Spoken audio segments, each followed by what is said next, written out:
In this video, I'll add sorting to a Framer CMS with Superfields. I'm Georgia from Insert Frame. Let's go.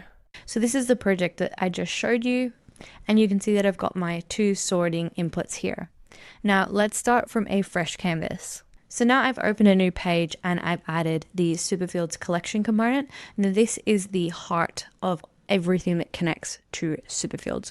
So you'll have to add this first before adding any input to your page. You can actually watch a video on how to do this just up here, or it'll be down below.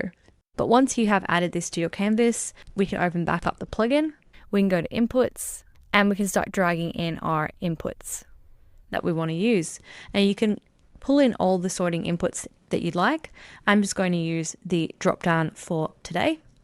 And we can go into setup and double check that this filter ID matches the Superfields collection, so the main component for Superfields. We just check that by going to setup and they do match, so that's good. We'll go back to options, and here this is where we can add the field name. Now the field name has to match exactly from your CMS, so I suggest actually copying and pasting it in here. I'm going to go price, and we can change the field type, which it's a number type. And we can go high to low or low to high. We'll go high to low for this one. And we can also change if it's default. We can actually add another one by going add and then writing in here price, changing it to number again, and we'll go low to high this time. And we can also change the text that appears when somebody chooses that sorting it. So we can go low to high and vice versa with the other one as well. You can add as many as you want.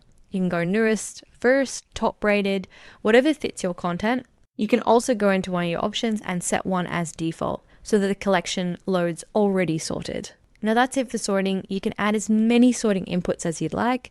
I hope that this Superfields tutorial helped. You can find the links to our other videos below. Until next time, happy building in Framer.